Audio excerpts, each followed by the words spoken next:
Wesh les refs. J'espère que ça va bien. Donc du coup, vas-y, je vais commencer moi par Phantom Blood parce que c'est la partie à laquelle faut faire le plus justice. Donc certes, encore une fois, c'est l'intro de JoJo's. C'est la partie qui pose les bases. Voilà, c'est 5 tomes. Donc c'est difficile de la comparer aux autres parties qui sont beaucoup plus longues et qui ont beaucoup plus de temps pour se développer et tout. Mais moi, Phantom Blood, je suis désolé. Ça démarre dans le jump dans la fin des années 80, donc années 87. Hirohiko Araki à ce moment-là dans le jump, c'est absolument personne. Genre c'est un nouvel auteur, pas d'expérience, rien. Et encore, il a failli aller chez le concurrent Shogakukan parce que le bâtiment de la Shueisha l'avait effrayé tellement. Pour vous dire à quel point le mec n'était pas serein que, enfin, il a montré son projet, ses planches et tout. Et finalement, donc certes, c'est classique parce que faut aussi se remettre dans le contexte. Donc le coup des vampires, tout ça. C'est aussi le début de la lignée des Joestar, le commencement de la rivalité avec Dio. Donc voilà, c'est tout. En fait, tout part de là, en fait. C'est vraiment le point de départ. Donc c'est super important pour la suite. Mais surtout, moi, je vais parler de la fin. Parce que la fin... Et là, c'est bon, on va spoiler, j'en ai rien à foutre. Hein. Là, au bout d'un moment, c'est bon, si vous avez pas vu JoJo's, c'est votre faute. Faire mourir son personnage principal à la fin de la première partie, et en plus, c'est pas seulement la fin de quelque chose, c'est le commencement d'autre chose. Donc à partir de là, il va se renouveler à chaque fois, nouvelle partie, nouveaux enjeux, nouveaux thèmes, nouveaux persos. Le mec, il a fait ça alors que c'était personne dans le jump. À l'époque, limite de l'âge d'or, c'était la veille de l'âge d'or, mais il y avait déjà des grands noms dans le jump.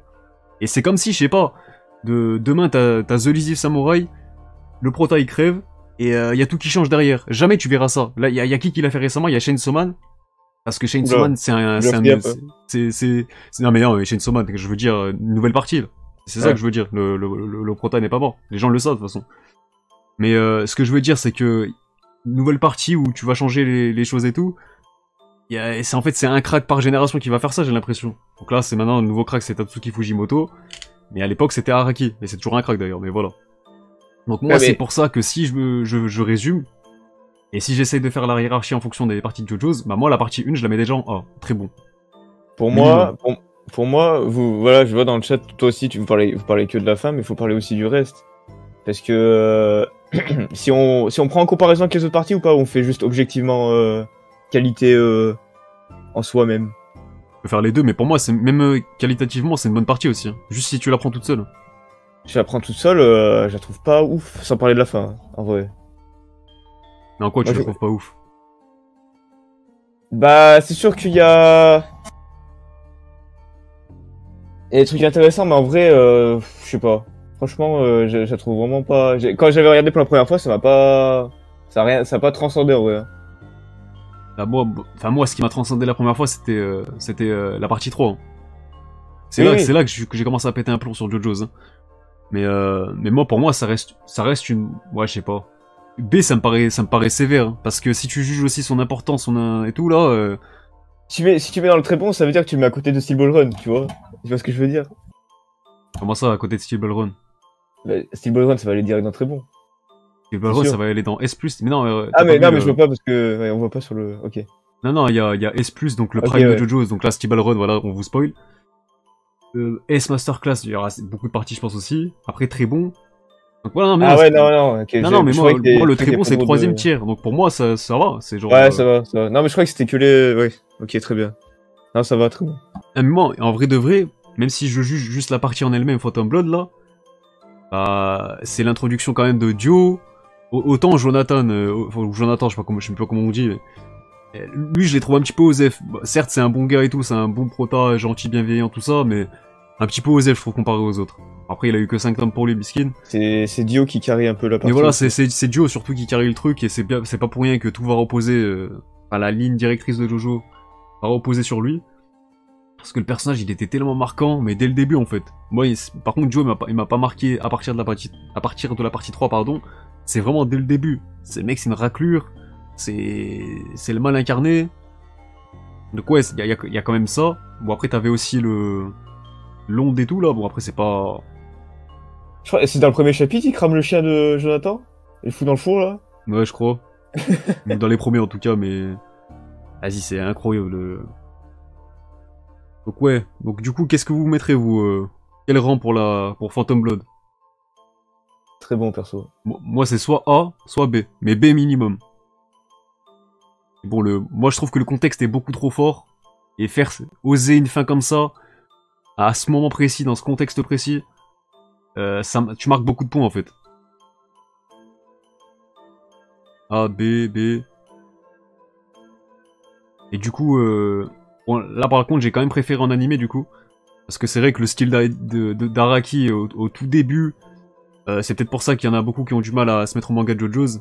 Mais il est assez atypique, les proportions et tout, et j'étais un peu bizarre. Bon, après, ça va dans le titre du manga finalement. Mais ouais, c'est vrai que l'animé, je trouve qu'il a bien remodernisé le style et tout.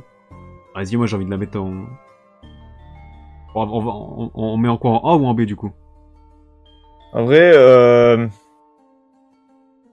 tu mettrais à côté de Battle Tendency? Non, je mettrais Battle Tendency au-dessus peut-être. Dans Masterclass? Non, très bon. Ouais. En fait, c'est soit. En B, ouais. Bah, pour moi, c'est pas une masterclass par exemple. Vas-y, je pense qu'on va faire ça. Donc là, je pense que Battle Tendency, moi, c'est très bonne partie. Vas-y, je vais te laisser commencer pour celle-là du coup. Ouais, bah c'est en fait le Battle Tendency, ça règle tous les problèmes que j'ai avec la partie 1. C'est plus fun, je trouve. L'antagoniste est super intéressant. Par contre, ouais, le seul problème, c'est que c'est pas, je suis pas fan de Pillar Man, moi perso. Et ouais. Et c'est à peu près tout. Après, là, c'est pareil, c'est comme quand tu passes de Aizen à Ginjo dans Bleach, là. Et tu passes de Dio aux Hommes du Pilier, là, bon. C'est vrai qu'ils sont tout de suite moins marquants. Mais bon, mais ça contrebalance parce que d'un côté, t'as Joseph, et lui, pour le coup, il est beaucoup plus intéressant que Jonathan. Donc là, pour le coup, ouais, pour moi, c'est le premier vrai Jojo où tu te dis, vas-y, t'as envie de le suivre, il fait délire, il est cool. Mais faites gaffe dans le chat, on va spoiler, hein. Donc ceux qui sont... Non, enfin, on spoilera pas... on spoilera pas la fin de Stone Ocean, Stable Run, tout ça et tout, quoi. Mais on va quand même donner les arguments pour justifier en quoi c'est... Enfin, sans spoiler, quoi. Oui, après, oui, il y a Lisa qui est... Bah, ouais, Battle Tendency, en fait... Shimon Nasser, il a dit... on parle de la partie avec Lisa, genre, il y a Lisa qui est rappée, là, dans le son, Shimon. Oh, putain. Et une meilleure équipe aussi dans la partie 2, je trouve. Par rapport à la vue. Et même le long des tout, c'est plus développé aussi. Ouais. Les combats aussi, c'est plus marquant. C'est un peu la partie où elle a commencé à se lâcher un peu. Lisa, miam. Aïe. Non, en vrai, moi, je trouve que c'est bien, là. Si on fait une hiérarchie encore une fois, dans toutes les parties. Ah, pareil, ouais, la partie 2, en fait, elle gomme un peu les défauts qu'on pouvait avoir sur la première, genre. Ok. Donc vas-y, on va direct passer à la première grosse partie, j'ai envie de dire, qui dure 16 ou 17 tomes, je sais plus. Stardust Crusaders. Donc là, pour moi, c'est vraiment là que Jojo commence, hein, je vais pas vous mentir.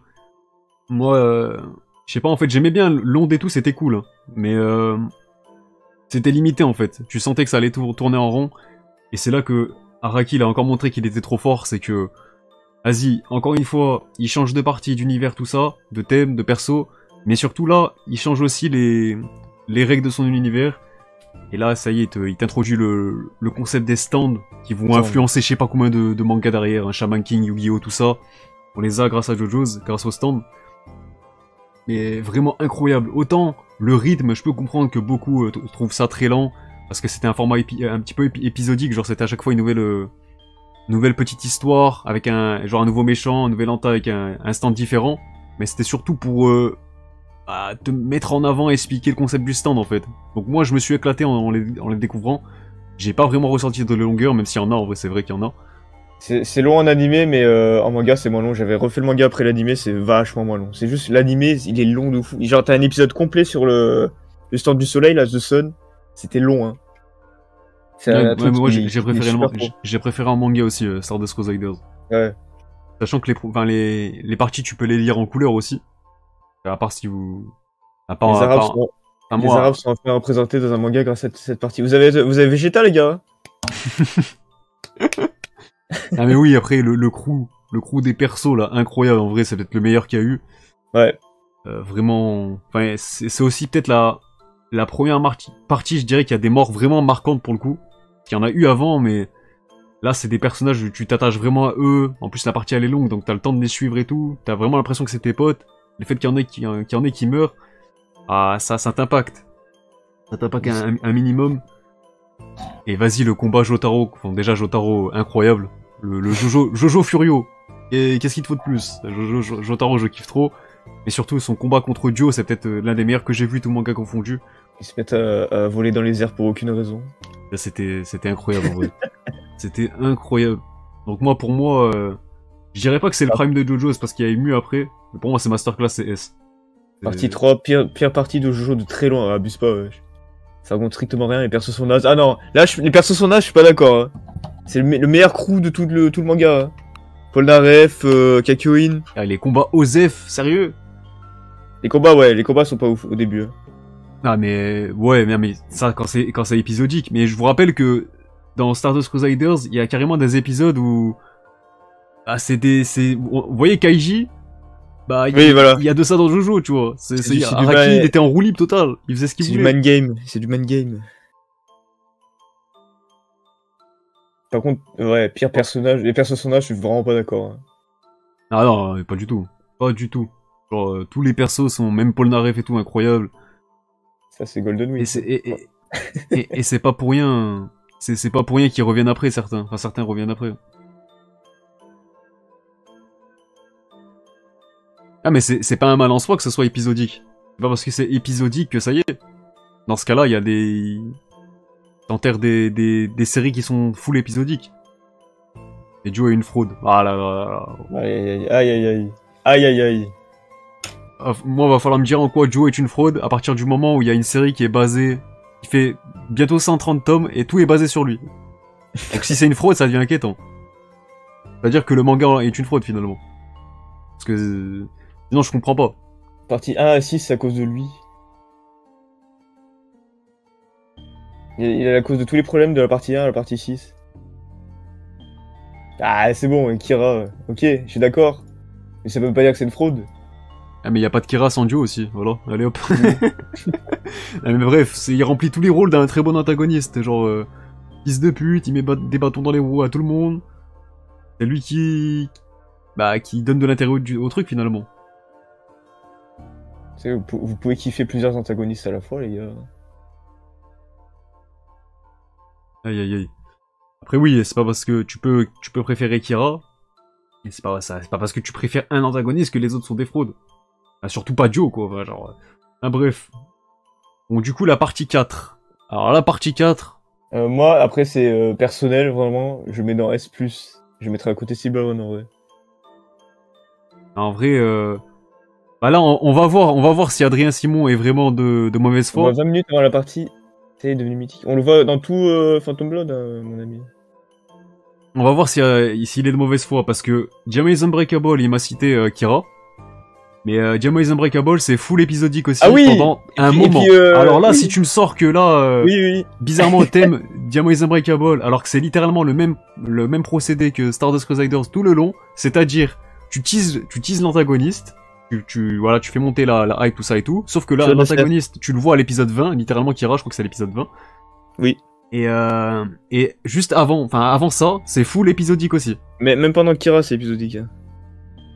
Ah oui, aussi, mais voilà. Mais surtout... Donc là maintenant, s'il me dit qu'il aime cette partie et qu'il aime pas Stardust Crusaders, là c'est de la mauvaise foi. Ou alors faut me sortir les beaux arguments. Bah pareil, Nasser du coup. C'est une des mes parties préférées, mais c'est pas la meilleure, je pense. Je crois que t'aimes pas Jojo pour les bonnes raisons, en fait, Adrien.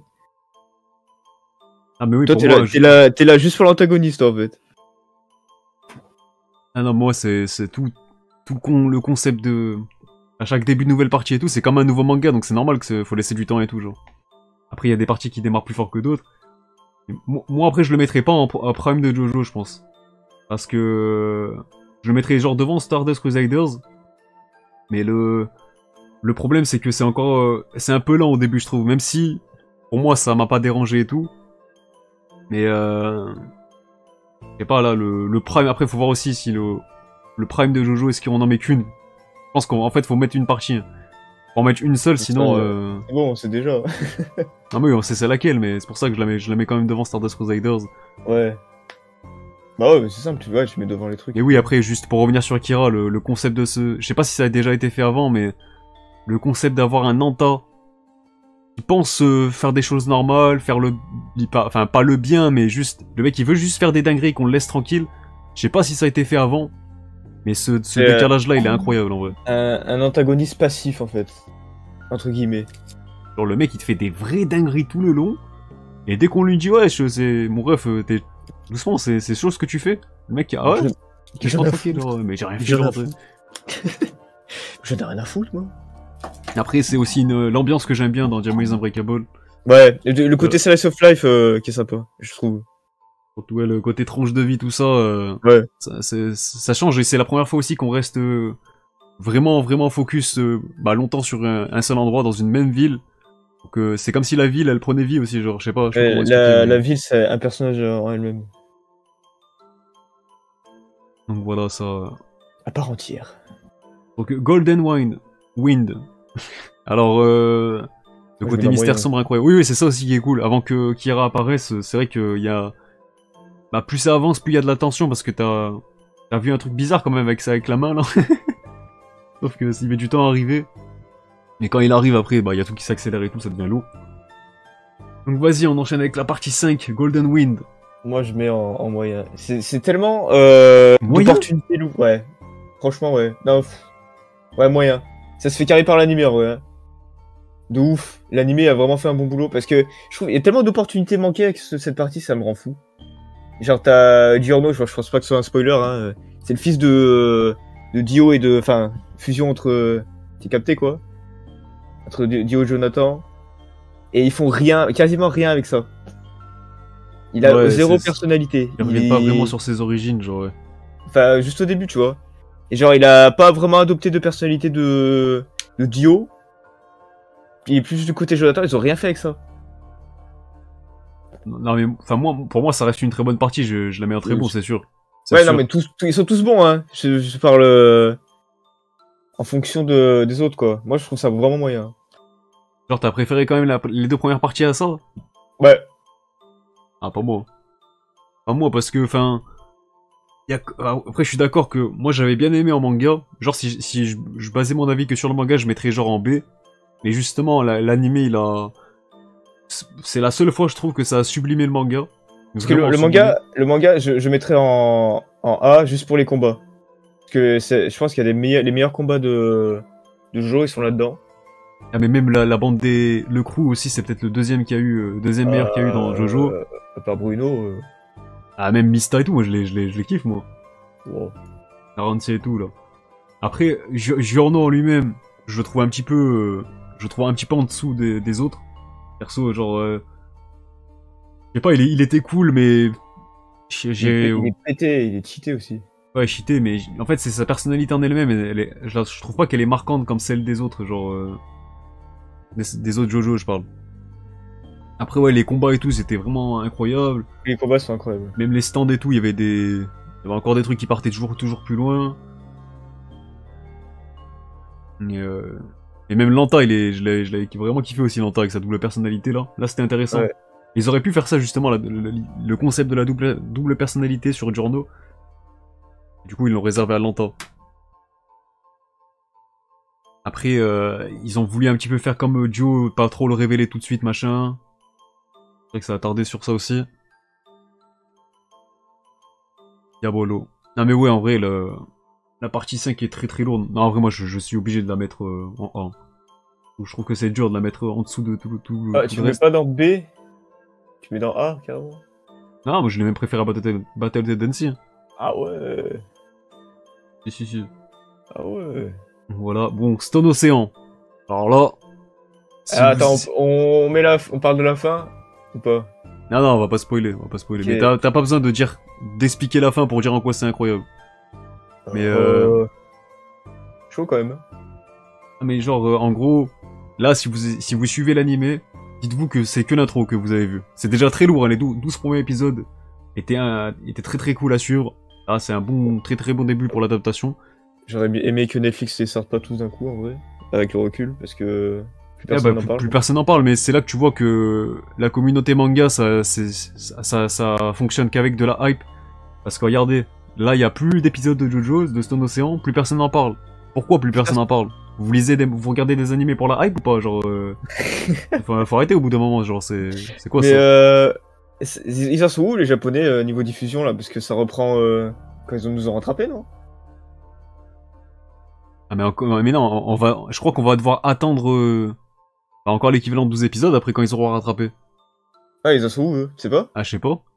Putain. Je pense chier. que on n'aura pas de nouveaux épisodes avant printemps, je pense. Hein. Bah ouais, mais quand ils nous ont rattrapé quoi.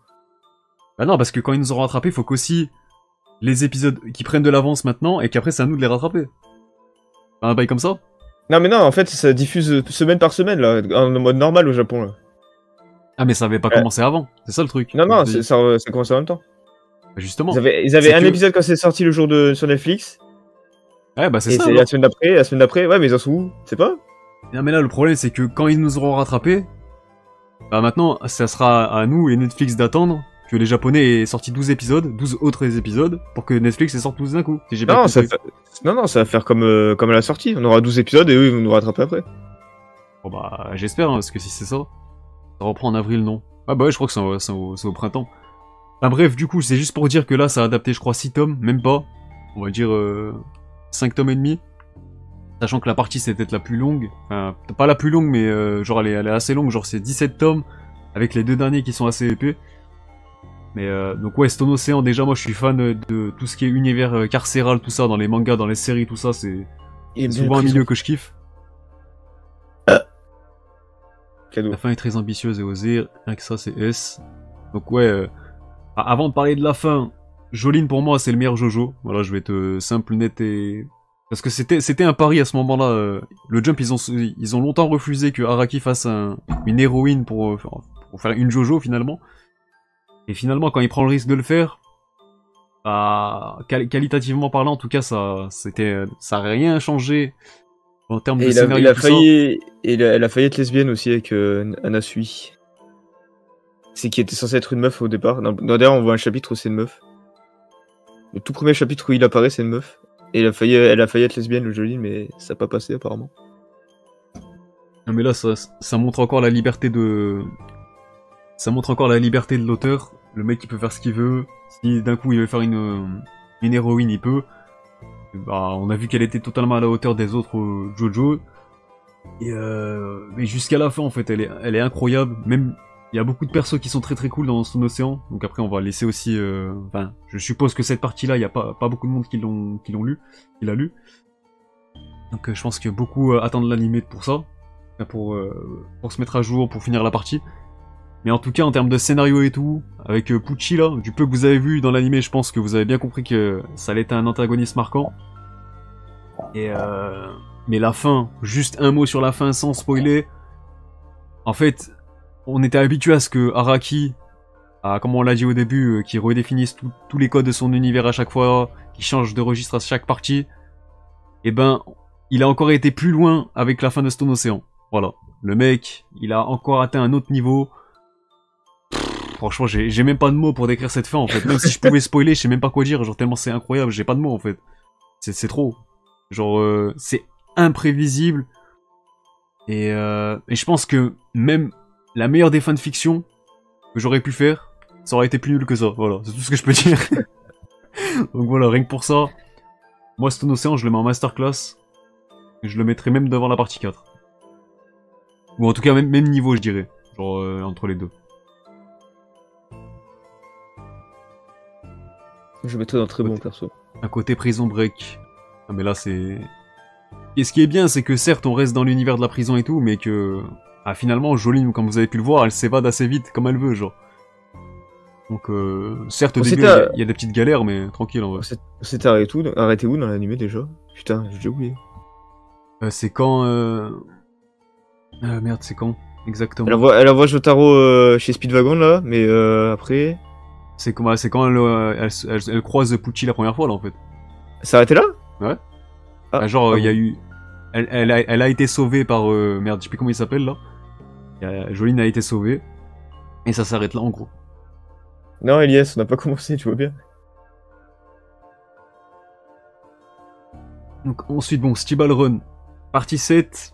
Là, c'est la partie que Bon, j'attends bah, voilà, le plus en animé parce que là, il y a zéro débat et franchement, le plus souvent, quand les gens ont lu Steel Run, c'est souvent la meilleure partie de Jojo pour beaucoup. Et je sais même... En fait, moi, je pense que c'est, pour le coup, on nous a habitués dans Jojo à nous faire attendre pour l'entrée en scène de l'antagoniste, voilà, le teaser, qui garde une certaine part de mystère, tout ça. Mais sauf que là, donc il y a un petit peu ça pour Funny Ah oui. Valentine, il Oui, y a un oui, peu de ça, absolument. mais même le scénario en lui-même, il y a plein de mystères partout. Genre en fait, Ju- pour moi en termes de ju- scénario, c'est vraiment la meilleure partie. Juste pour dire que Pucci aussi enfin, relativement dès le début, enfin, l'antagoniste Ah, est c'est relativement pour dès ça le que début pour moi dans c'est les deux meilleures donc, parties, genre c'est pas pour rien. Ouais, il y a la pluie de grenouilles, je crois. Ouais, c'est juste après ça, ça ouais, finit ouais, sur ça, la partie ouais. 6. Ah mais voilà, genre Steel Ball Run, incroyable, le scénario est incroyable, mais juste le concept aussi. Niveau Oh, une scénar, course, niveau dessin, niveau tout, c'est le pic. oh, une course de chevaux où tous les coups sont permis. Non mais c'est, les gars, c'est n'importe quoi, c'est incroyable, franchement, ça prend des proportions de fou furieux aussi. Là, je vais pas vous spoiler quoi, mais là, je fais référence au mystère parce qu'il y a vraiment une ambiance mystérieuse euh, dans cette partie précise. Et même les personnages en soi, ils sont tous marquants pour la Ouais. plupart. Là, pour le coup, c'est même pas le Jojo pour moi, le vrai Jojo de cette partie, c'est pas Johnny Joestar, c'est Jairo. Au même, j'ai donné son nom à mon chien, les gars. Pour vous dire à quel point il m'a marqué ce perso, mais c'est, de toute façon, pour moi, c'est lui le vrai, hein. C'est lui le vrai prota de cette partie, parce que regarde, même sur le tome 1, c'est lui. C'est lui qui est sur le tome 1. C'était lui qui faisait les couvertures du Jump. Ce personnage est incroyable, même les combats, il y a tout qui est fou, il y a rien, pour moi il y a aucun défaut dans cette partie. Pourtant c'est la plus longue, 24 tomes, on pourrait penser, il y a des longueurs machin. Le rythme est incroyable, j'ai vraiment rien à redire en fait. Pour moi c'est vraiment Steel Ball Run, le prime de Jojo. Et ouais, je suis d'accord avec toi, Fenrir, il y a ce côté immersif aussi avec la course de cheval et tout là. Course de chevaux, Chaud. oui. Mais voilà, j'ai rien d'autre à dire. Oui, je suis d'accord aussi sur ça que en termes de dessin, bah, c'est limite si Hirohiko Araki il rechange pas encore de style. C'est un petit peu plus réaliste, je dirais, on va dire. Il change de style à toutes les parties en vrai.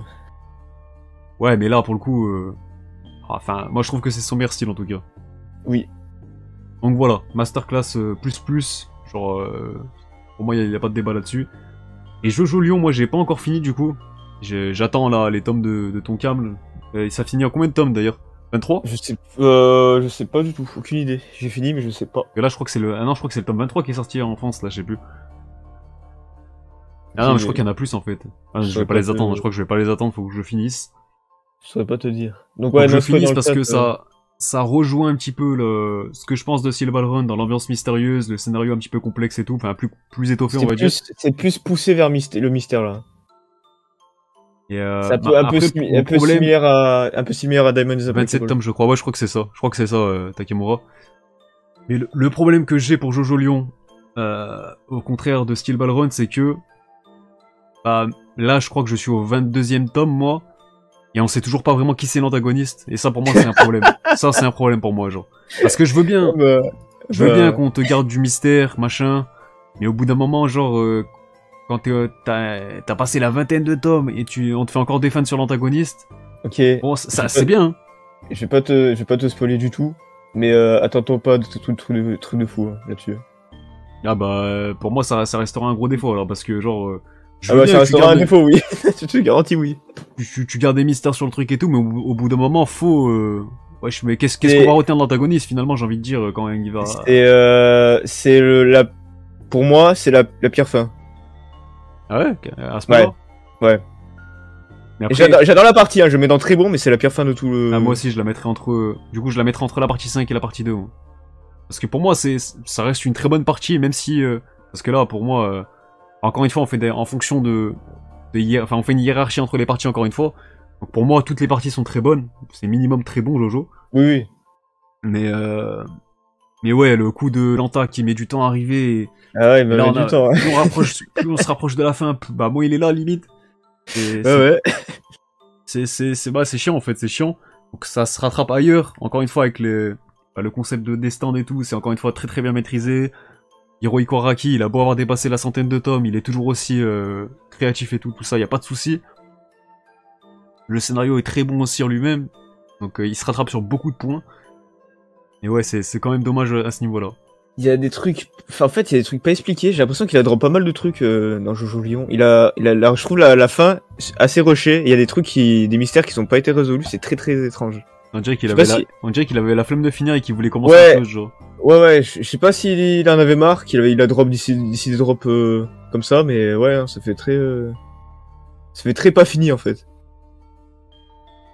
Ouais, donc du coup, je vous rappelle aussi que Hirohiko Araki bosse sur une nouvelle partie de JoJo's là, donc la partie 9 est bien prévue, elle arrive. Donc le titre provisoire c'était Jojo Land. Je sais pas s'il gardera ce titre là. On sait pas non plus quand ça va démarrer. Mais moi j'ai très très hâte, hein, je sais pas, enfin je suppose que tout le monde est hypé, mais à quoi on peut s'attendre en fait, c'est ça le truc. Là, c'est ça le truc, c'est que j'attends plus rien de Jojo. En fait, c'est comme, pour moi, je vais prendre un exemple, mais c'est comme Ronaldo, Messi, ils ont tout gagné, ils ont plus rien à prouver. Bah là, c'est pareil pour Jojo, genre, que la partie soit un peu moins bonne que les autres ou pas, je m'en fous. Genre, je sais que le niveau sera au rendez-vous et que ça sera au minimum bon, genre, au minimum. Je pense pas qu'on sera déçu de ouf un jour Moi, de Jojo. je veux qu'il prenne une assez grosse pause, qu'il prenne son temps, parce qu'après ce qui est arrivé à Miura, c'est bon. On se Ah, calme. déjà, il y a le coup de changer de magazine. Ah, et d'ailleurs, est-ce que c'est lié au fait qu'il change de rythme, genre il change de magazine? Steel Ball Ok. Run, au début ça commence dans le Jump, enfin dans le Shonen Jump et après ça passe dans l'Ultra Jump, en mensuel du coup. Est-ce que c'est ça est-ce que c'est pas en mensuel qu'il est le plus fort finalement? Parce que genre du coup tu bosses pas de la même façon, tes chapitres tu les construis pas non plus de la même façon, t'as 2 fois plus de pages chaque mois, enfin pour chaque chapitre plutôt. Et t'as plus le temps de bosser je pense que t'as plus de temps en vrai quand tu bosses mensuellement de poser ton histoire et tout. Ouais, T'as plus de recul, donc est-ce que c'est pas ça qui a joué pour le fait que Steel Ball Run, bah, soit sa meilleure partie? peut-être. Donc voilà. On saura jamais. On le saura jamais.